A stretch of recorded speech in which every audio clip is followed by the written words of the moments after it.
Pessoal, hoje então é a última mensagem dessa série, onde nós conversamos tanto sobre maturidade. Eu tive tantas lições esse mês e espero que vocês também tenham tido. Eu queria, aproveitando que é a última mensagem da série, rever algumas coisas que são muito importantes com vocês. Primeiro delas, vamos lembrar, maturidade é essencial para a felicidade. Não sei se você já tinha parado para pensar nisso, mas é verdade. A pessoa imatura, ela não vai encontrar a felicidade. Ela pode ter tudo e ainda assim vai querer mais e não vai estar feliz com o que tem. A pessoa imatura não vai construir bons relacionamentos, não vai tomar boas decisões. Maturidade é um dos ingredientes mais essenciais para nós sermos felizes. Outra coisa que a gente precisa entender sobre maturidade é que maturidade não tem necessariamente a ver com idade. Afinal de contas, tem muitas pessoas idosas que não amadureceram e que, pelo contrário, com o passar do tempo se tornaram duras, amargas, difíceis de conviver. Então, entenda, maturidade não é um processo automático. Ele é um processo que precisa nos envolver, é um processo que precisa de reflexão, é um processo que precisa de decisões. Nós não amadurecemos simplesmente vivendo, não, a gente amadurece refletindo e tomando boas decisões a partir daquilo que nós vivemos. E outra coisa que é importante, é que muitas vezes a gente acredita que nós somos pessoas maduras. Imaturo é o meu vizinho, imaturo são os meus filhos, imaturo é o meu cônjuge, imaturo é o meu amigo. Mas quem é maduro sabe que sempre terá mais a amadurecer, sempre tem mais a crescer. Então nós sempre precisamos buscar mais maturidade. É um caminho que tem começo, mas que não tem fim. Mas como afinal de contas nós amadurecemos? Eu queria que isso vocês gravassem, levassem para a vida de vocês. Nós amadurecemos através dos altos e baixos da vida. Como nós seríamos se a vida fosse linear, se ela tivesse sempre do mesmo jeito, se ela sempre fosse estável, se ela sempre fosse boa e tranquila? Nós seríamos imaturos.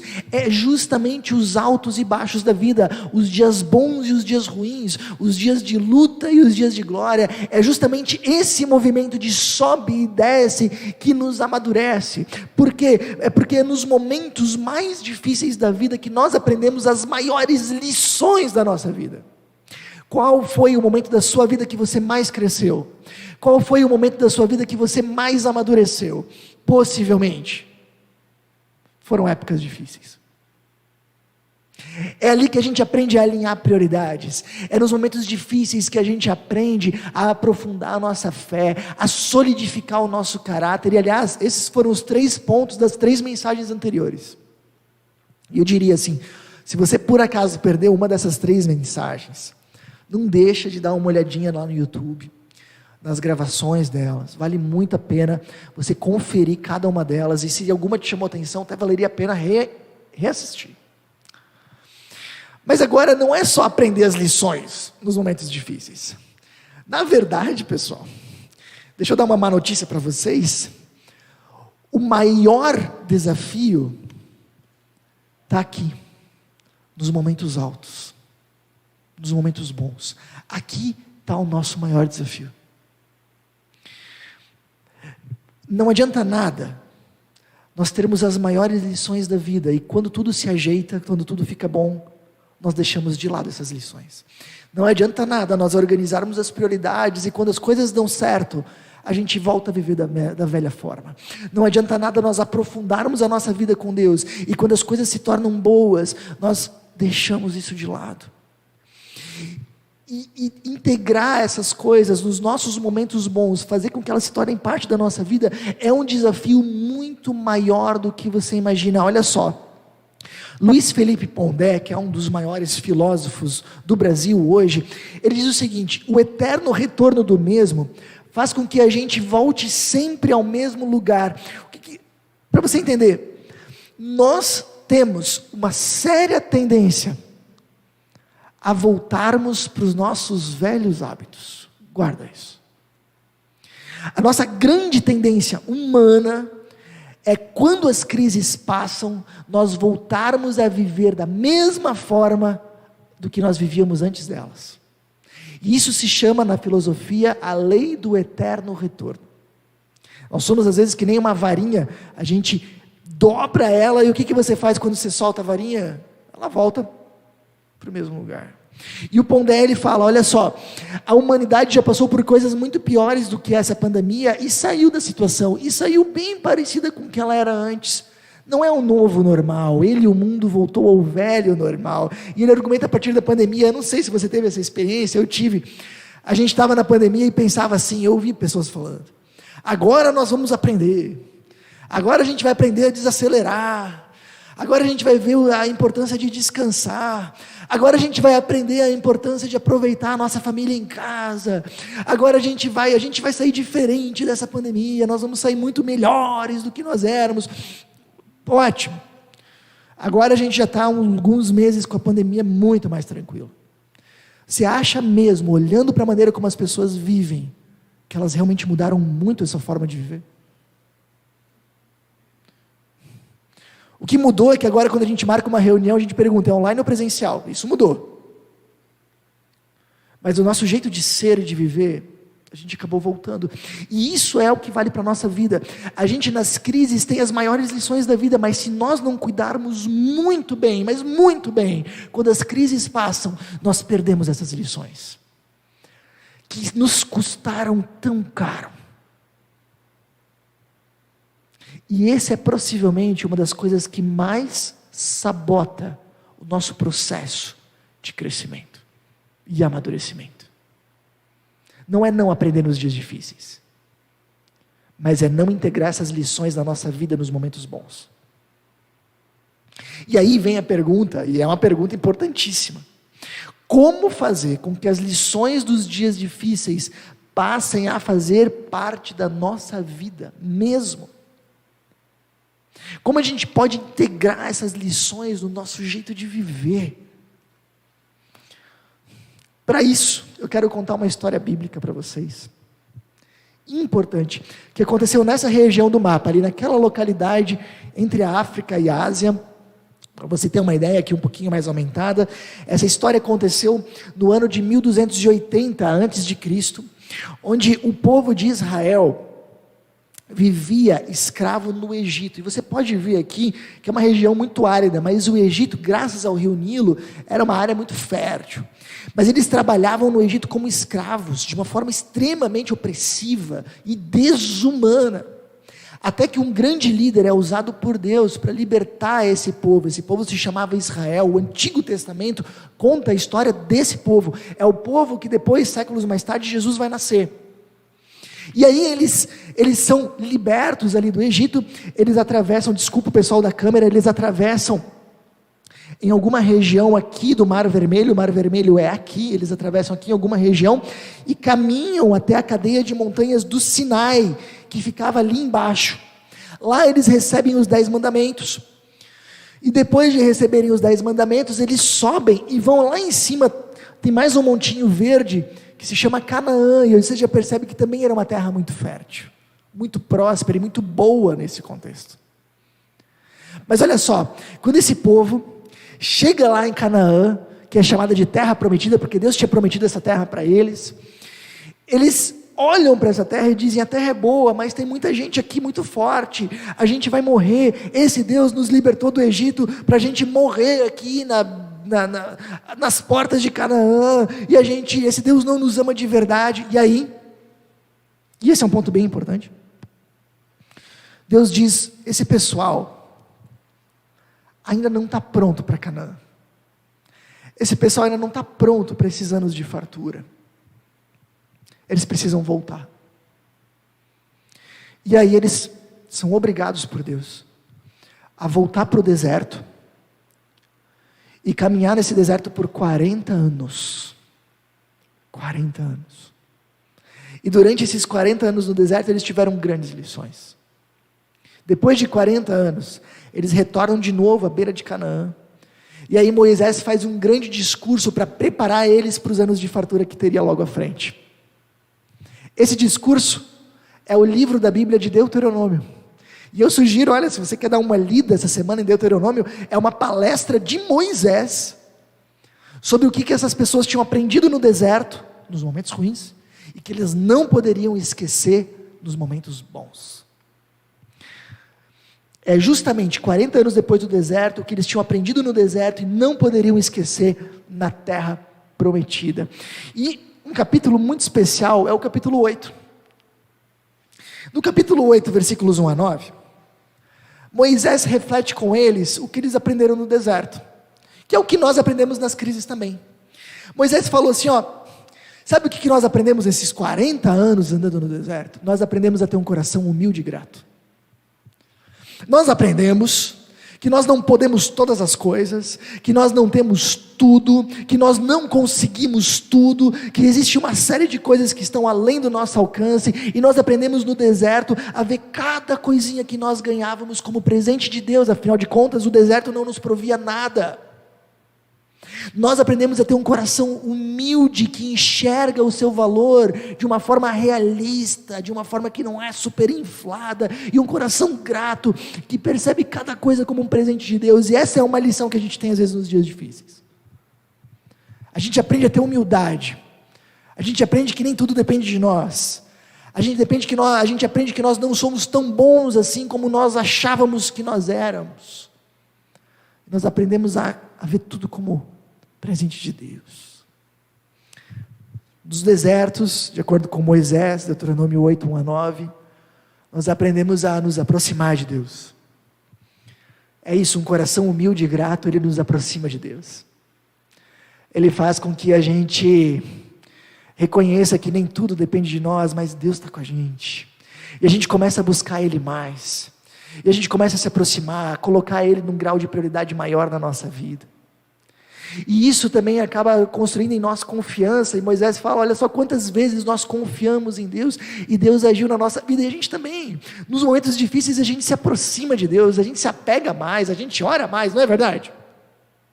A gente aprende a confiar mais em Deus, porque muitas coisas que a gente ora, coloca em oração, realmente dão certo, funcionam. A gente pensa, nossa, como Deus está junto com a gente aprende a se aproximar e a confiar mais em Deus.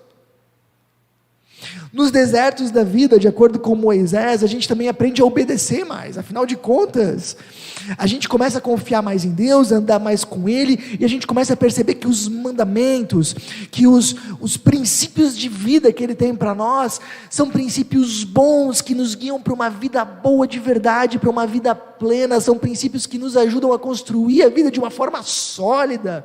Então a gente começa a ver eles como fruto não de um Deus que quer controlar a nossa vida, mas de um Deus que nos ama e que quer nos guiar para o melhor.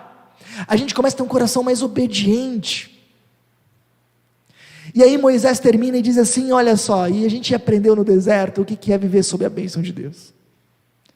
Porque ter um coração humilde e grato nos aproximou e nos fez confiar nele, nos tornou mais obedientes, e isso fez com que a gente experimentasse como Deus andou com a gente. Nós fomos abençoados das mais diversas formas.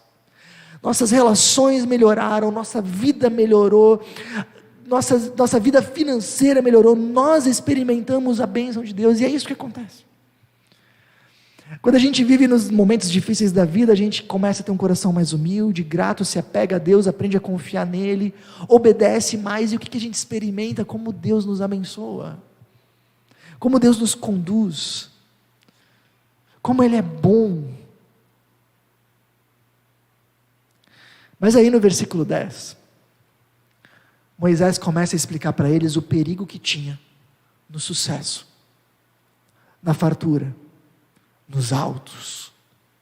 Olha só, depois que tiverem comido até ficarem satisfeitos, louvem ao Senhor, o seu Deus, pela boa terra que lhe deu. Tenham o cuidado de não se esquecer do Senhor, do seu Deus, deixando de obedecer aos seus mandamentos, às suas ordenanças e aos seus decretos que hoje lhes ordeno. Não aconteça que depois de terem comido até ficarem satisfeitos, de terem construído boas casas e nelas morado, de aumentarem os seus rebanhos, a sua prata e o seu ouro, e todos os seus bens, o seu coração fique orgulhoso.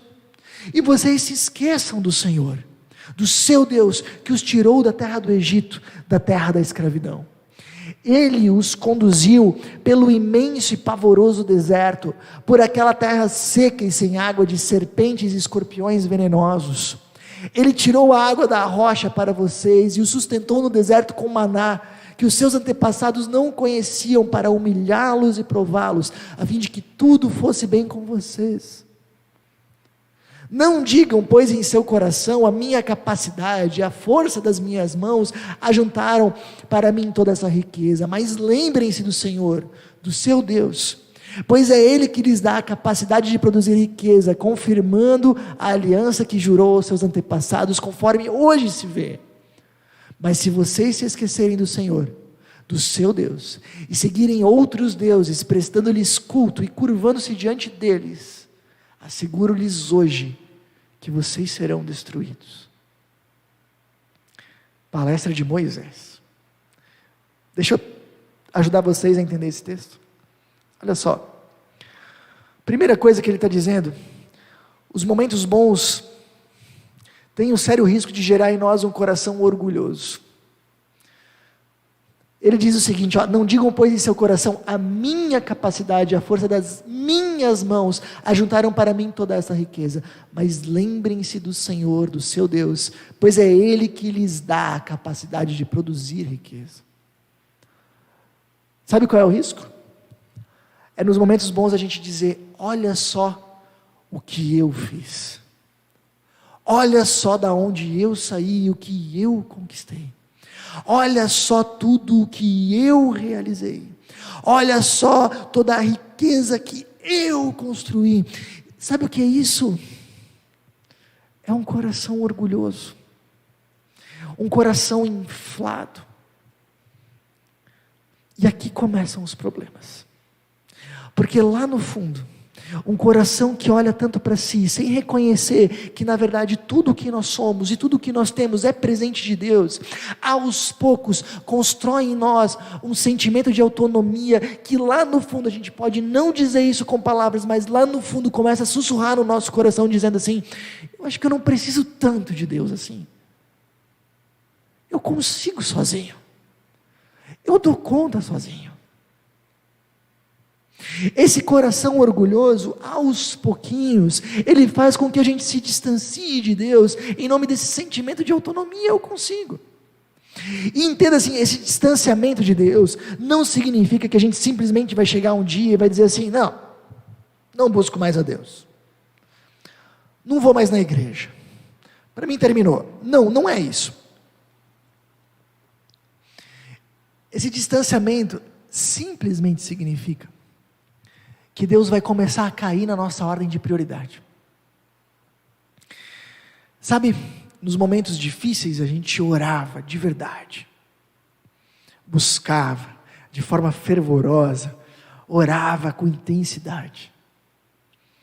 De repente, nos momentos bons, a gente simplesmente não dedica mais tanto tempo, nem tanta intensidade para a oração.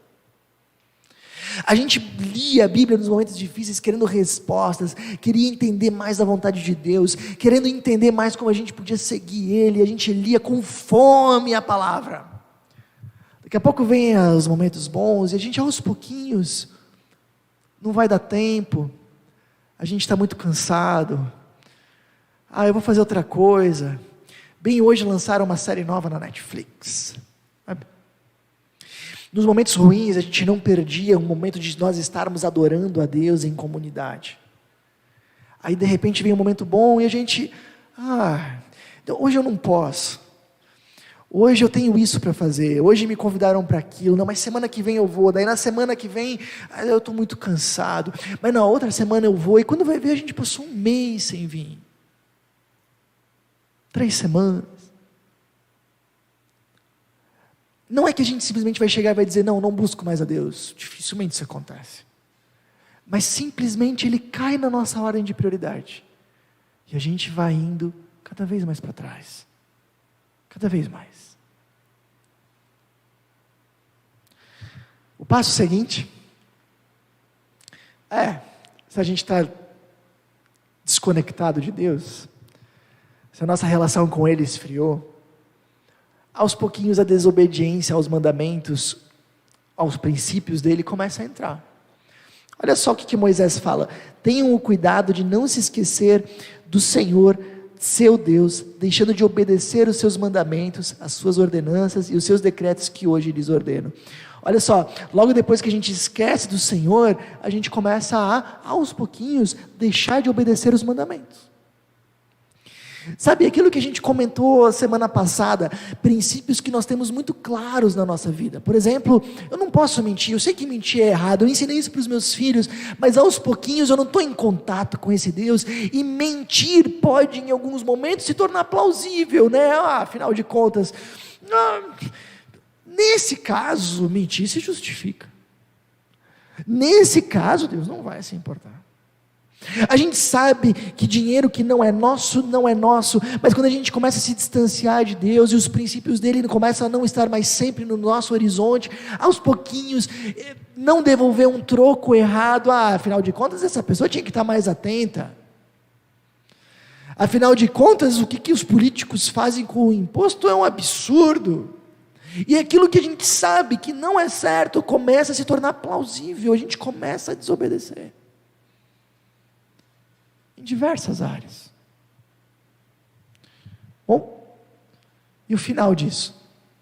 Moisés usa palavras bem duras, ele diz: se vocês se esquecerem do Senhor, do seu Deus, seguirem outros deuses, prestando-lhe cultos e curvando-se diante deles, asseguro-lhes hoje, que vocês serão destruídos. Se a gente começa agora a se distanciar de Deus, a desobedecer, a gente acaba perdendo a bênção dele, e a nossa vida começa a colapsar. E não entenda isso mal, não estamos dizendo aqui que Deus vai dizer: está me desobedecendo, vou mandar uma doença na sua vida, está me desobedecendo, vou deixar você bater seu carro. Não é isso. Deus não precisa nos castigar. Se a gente começa a desobedecer e se afastar dele, nós mesmos nos autodestruímos. Nós mesmos começamos a tomar más escolhas e acabamos colhendo aquilo que nós estamos plantando. Quando nós nos distanciamos de Deus, Deus não precisa destruir, castigar nem nada, Ele simplesmente acaba nos deixando sentir as consequências dos nossos próprios atos, porque longe de Deus nós assumimos uma vida autodestrutiva. Então, o que Moisés está explicando para o povo, e que vale para nós hoje, é que nos momentos altos, facilmente, nós começamos a ter um coração orgulhoso. Esse coração orgulhoso acaba nos distanciando de Deus, em nome de um sentimento de autonomia. E isso acaba fazendo que a gente comece a abrir algumas brechas de desobediência na nossa vida, abrindo mão de mandamentos e princípios que nós sabemos que estão lá. E qual é o resultado disso? A gente acaba perdendo a bênção de Deus e a nossa vida começa a colapsar.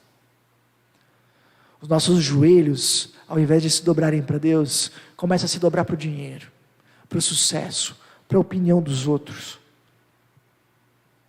Nossos joelhos, ao invés de se dobrar para Deus, começam a se dobrar para coisas que Deus nos deu. E a nossa vida começa a ir para trás.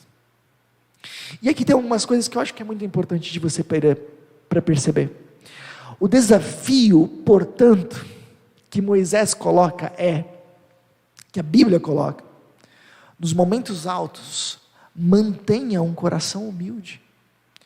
Mantenha-se conectado, próximo e confiante em Deus. Mantenha-se obediente. E mantenha-se na bênção do Senhor. Mas tudo começa em nós mantermos um coração humilde e dependente desse Deus. Um coração que não se orgulha, um coração que permanece apegado ao Senhor. Sabe, algo que eu percebo é que nós muitas vezes queremos bênção de Deus, queremos que as coisas deem certo, queremos que o trabalho flua, queremos que a empresa vá longe, queremos que as coisas na nossa vida relacional funcionem bem. A gente quer a bênção, mas a grande pergunta é: estamos buscando os 3 itens que vêm antes? Às vezes a gente quer bênção, mas nós não buscamos um coração humilde, não buscamos confiar em Deus e viver perto dEle, e não buscamos obedecer aos princípios de vida dEle.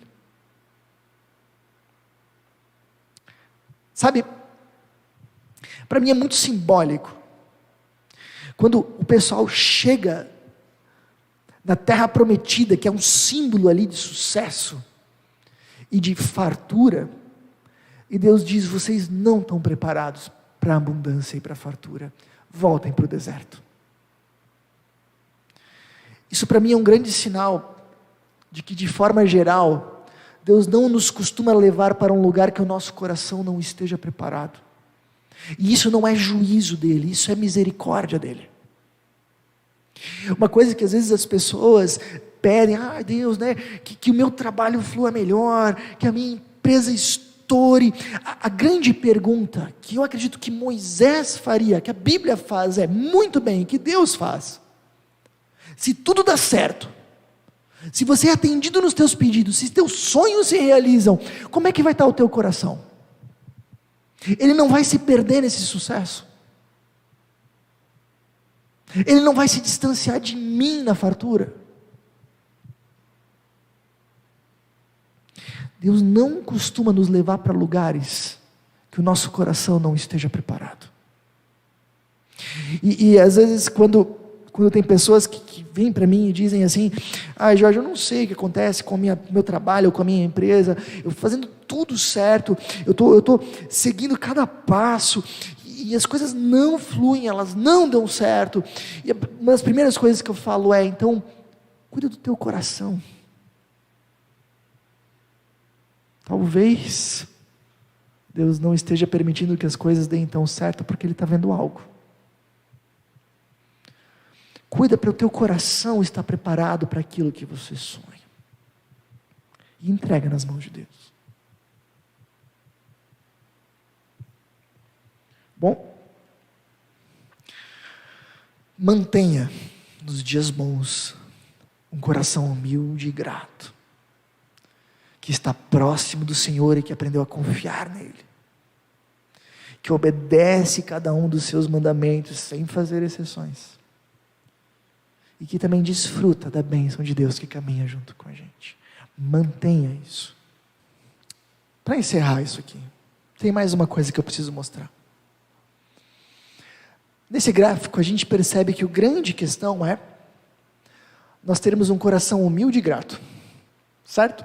Essa é a grande questão, é a base dessa pirâmide. Agora vamos ser muito sinceros, nós não temos naturalmente um coração humilde e grato. Naturalmente nós temos um coração orgulhoso e ingrato. Jorge, que horror. Não, é verdade, não é só os teólogos ou a Bíblia que fala, qualquer ciência humana fala isso. Vocês acham que as pessoas são naturalmente gratas? Não. A gente não tem que ficar o tempo inteiro falando para os nossos filhos: já agradeceu o tio? Já agradeceu? Por quê? Porque não é algo natural. O natural é a gente não ser grato. No piloto automático a gente vive assim. O normal não é nós sermos automaticamente humildes, pessoas que realmente se interessam pelos outros, que se interessam por Deus, que reconhecem o seu valor de uma forma moderada. Esse não é o natural. O natural é nós sermos egocêntricos, olharmos para nós mesmos, nos interessarmos para nós mesmos. O que a gente olha quando a gente vê uma foto? Imagina que eu tirei uma foto de todo mundo. Qual é a primeira coisa que você repara quando você enxerga a foto? Em você mesmo. E se todo mundo saiu bem na foto e você não, você pede para tirar outra. Nós pedimos, eu também sou assim. A gente gosta de falar de nós, a gente gosta de reparar em nós, nós olhamos para nós mesmos. Inclusive uma definição de pecado é essa, é o autoencurvamento do ser humano. O que é o pecado? É uma pessoa que só consegue olhar para si mesmo e tem dificuldade de olhar para os outros e para Deus. O nosso coração naturalmente é assim. E sabe o que a Bíblia ensina? Isso é muito importante. Se nós pegarmos hoje e decidirmos, não, a partir de hoje eu vou fazer diferente, eu vou ser uma pessoa humilde, eu vou ser uma pessoa mais grata, a gente não consegue sozinho, a gente volta e meia volta para a nossa natureza. Mas existe um poder no universo que pode transformar nosso coração de verdade. O Evangelho de Jesus, o que Ele fez por nós. A mensagem de Jesus diz literalmente que nós somos pecadores, todos nós, e que o nosso pecado nos traz a morte, e que por causa disso todos nós estávamos caminhando diretamente para o inferno. E o Evangelho de Jesus, a mensagem de Jesus também diz: não tem nada que a gente possa fazer para realmente compensar isso, para chegar onde nós deveríamos chegar. Mas esse Deus nos ama tanto, mas tanto, que Ele entra na história se fazendo um ser humano frágil como nós, morre no nosso lugar, assumindo a culpa dos nossos pecados e nos dando de presente a sua justiça, a recompensa da sua obediência. Sabe o que isso significa? Que você e eu, nós somos tão pecadores que foi necessário que o próprio Deus entrasse no mundo para nos salvar, porque nós não conseguíamos sozinhos. Isso realmente nos ajuda a vivermos de uma forma humilde. Mesmo quando a gente está bem, a gente tem que lembrar: se não fosse esse Deus, eu estaria indo para o inferno.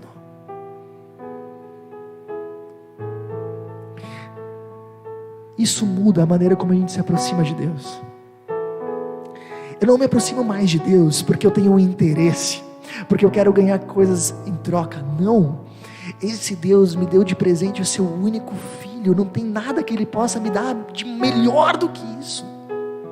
Então eu não me aproximo mais dele porque eu quero ganhar alguma coisa. Aí quando eu tenho tudo eu não me aproximo mais. Eu me aproximo desse Deus por amor, porque Ele deu a vida dele por mim. Muda a configuração. Eu obedeço a Ele não porque eu tenho medo de não ser aprovado, medo de ir para o inferno. Não é por isso. Eu obedeço a Ele porque eu quero saber mais da vontade desse Deus que me ama tão profundamente. Esse Deus que foi capaz de dar tudo por mim, eu quero saber mais dele. Então eu obedeço. Eu ouço os mandamentos como eu ouço os conselhos de um pai amoroso. E eu vivo na bênção desse Deus, porque a minha vida não fica mais oscilando, conectado ou desconectado. Ela começa a ganhar constância. Esse Jesus começa a me dar um novo coração. E Ele é tão bom que nos deu alguns elementos para que a gente não esquecesse. Uma das palavras que mais apareceram no texto é lembre-se. Uma das coisas que Jesus nos deu para nós não esquecermos, para nós nos lembrarmos sempre, é a própria Santa Ceia. Quando Ele fala: façam isso sempre em memória de mim, é por isso. É justamente para que a gente possa lembrar do amor dEle e do valor que nós temos nele. Então quando a gente tem o nosso coração orgulhoso, que acha que a gente é tudo, a gente tem que comer desse pão e tomar desse cálice e lembrar: se não fosse por esse Jesus eu estaria perdido. Tudo é graça dele, tudo é presente. Outra coisa que nos ajuda a lembrar sempre é que esse Jesus nos fez andar em comunidade. Se você estiver numa fogueira e você tirar uma brasa, ela apaga rapidinho. Se a gente começar a dizer assim: não, orar eu oro em casa, pode deixar. Não, eu estou lendo a Bíblia em casa, eu assisto a transmissão em casa. A gente vai esfriar muito rápido e vai se desconectar muito rápido.